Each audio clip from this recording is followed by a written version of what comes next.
কেমন আছো তোমরা? তোমাদের জন্য নিয়ে এসেছি আজকে আরেকটি নতুন ছড়া। ছড়াটির নাম তুষ্ট থাকি অল্পে।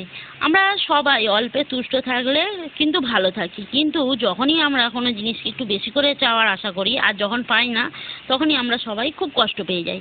তাই আমাদের সবারই উচিত অল্পে তুষ্ট থাকার।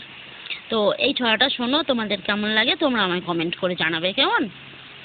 বঙ্কুবাবু শঙ্কুবাবু এক পাড়াতেই থাকে, পরম যত্নে বাঁচায় তাদের সম্পর্কটাকে।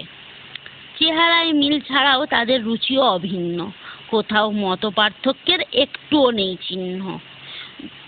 দুজনারই সুগার আছে, প্রেশারও খুব হাই, তা সত্ত্বেও গোগ্রাসে খায় চাইনিজ মোগলাই। মোদ্দা কথা, বঙ্কু এবং শঙ্কুবাবুর মধ্যে তফাৎটা যৎ সামান্যই, যেমন গদ্যে পদ্যে। কি ভাবছেন লোকটা পাগল? সাহিত্যে খুব কাঁচা? চুলোয় যাক গে বঙ্কু শঙ্কু, নিজের প্রাণটা বাঁচা। মেনে নিলাম দুজনেই খুব শান্ত এবং শিষ্ট, সাতটা চড়েও রাগ কাটেন না, বচনটি সমিষ্ট। তাই বলেই একচোকামি উচিত হয়নি মোটে।